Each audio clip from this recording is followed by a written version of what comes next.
Hello everyone.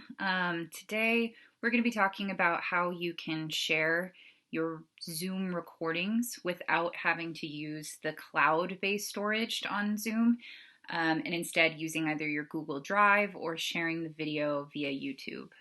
So the first thing that I just want to call to your attention is if you log into Zoom and you take a look at your settings, you'll notice that your settings actually have a whole tab called Recording. And one of the things you can do in the recording settings is you can actually completely just turn off your cloud recording. In a moment, I'll show you in Zoom how you can toggle between cloud recording and local recording. But because storage for cloud recording is really limited and it costs money, it is best to just, if you don't need it, which you don't with what I'm about to show you, just go ahead and turn that off completely. So that's the first thing. But let's go ahead and host a video and take a look at what this is going to look like. So bring up a Zoom. We're going to connect to the audio, and we are going to hit record. You'll notice immediately, since I left the cloud recording on in the settings, it's going to give me two options when I hit recording. And since I want to demonstrate how to use the local recording, we're going to record on this computer. And so here we are, we're recording. Hello everyone. Hi students. We're going to learn so much today, and I'm so happy to share this recording with you. Whatever it is that you're going to say, and then I'm going to stop the recording. And so already it pops up a little note that says this meeting file will be converted to an MP4 as soon as the meeting is ended. And so I'm going to go ahead and end the meeting for all. And you will notice that immediately it starts converting your meeting recording. Now, this is happening really quickly for me because I recorded very low minutes of recording. When you're recording an entire class, that is likely to take a little bit longer. So just as a warning, you'll notice that it already pops up exactly where the file is and shows me this MP4, which is really what I'm looking for. If you're confused or you need to go back to find this later, Zoom actually creates a folder on your computer. So if I go into my documents here, I'm on a Mac, you'll see Zoom, and I have all of my meetings for Zoom, and this is actually the recording that we just did. It's important to know where this is and where this lives because that's how we're going to upload it to share it without having to use the cloud. So it is in a Zoom folder. So one of the ways that I can record this is just by actually putting it into my regular Google Drive. So I'm going to hit New, and I'm going to say File Upload. And it's going to bring up that file because I was just there. And I'm going to go ahead and select it.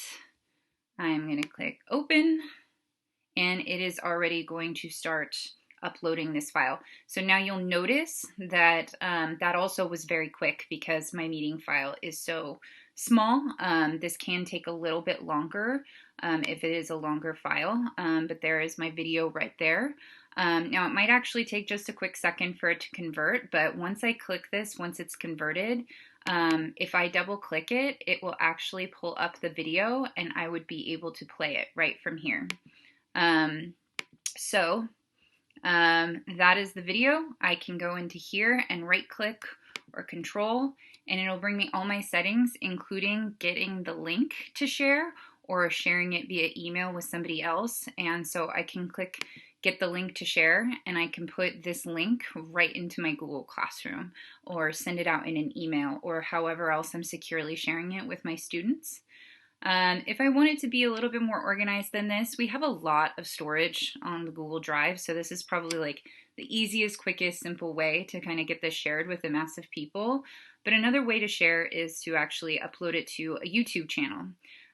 So you can go and log into your YouTube, and you can go to your Creator Studio, and you can always find that Creator Studio just by looking into this little area if you click the icon up here.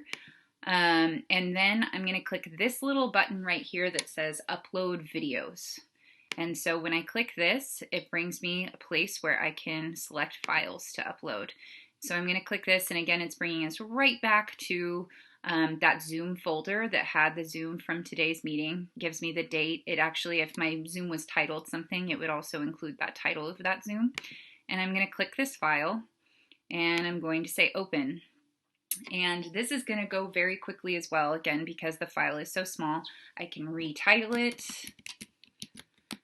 class, I can give it a description, I can do all of that as the video is processing, but one of the most important things for you to do if you're going to share these videos in a YouTube video is, you can put it in a various playlist. You can you can actually say for YouTube that it's, that's a great shot of me. No, it's not made for kids. This is like a very specific thing that has to do with advertising, so it doesn't actually matter even if it is actually made for kids. You go into next. It gives you some other things. You can add an end screen, add cards. You don't really want to do that, so you just go into next. This is the really important piece here. You can make the video either private, unlisted, or public. The one option you really do not want to do is to make it public. Then it is searchable. Anybody who has a YouTube account and is searching up videos could potentially find it. I believe the best way is to use the unlisted. This means anyone with the video link can watch your video. Anyone without that direct link cannot search up and find the video. This is easier too because then you can just add that link to your Google Classroom or share that link in an email. If you do private, you would have to individually invite students to watch the video, which obviously private is the most secure, but it is harder to get it out and get it accessible. Once I've selected that, I'm going to say save. And just to let you know, it is going to take a little while for your video to process through YouTube. They have to flag it to make sure that it doesn't, meets all the terms and requirements. But then you will have a URL. And when you have that URL, you can copy that video link and you can post it wherever you like. So these are just 2 quick ways to be able to share recordings that you've done in Zoom without having to use cloud recording. So thank you so much for your attention today.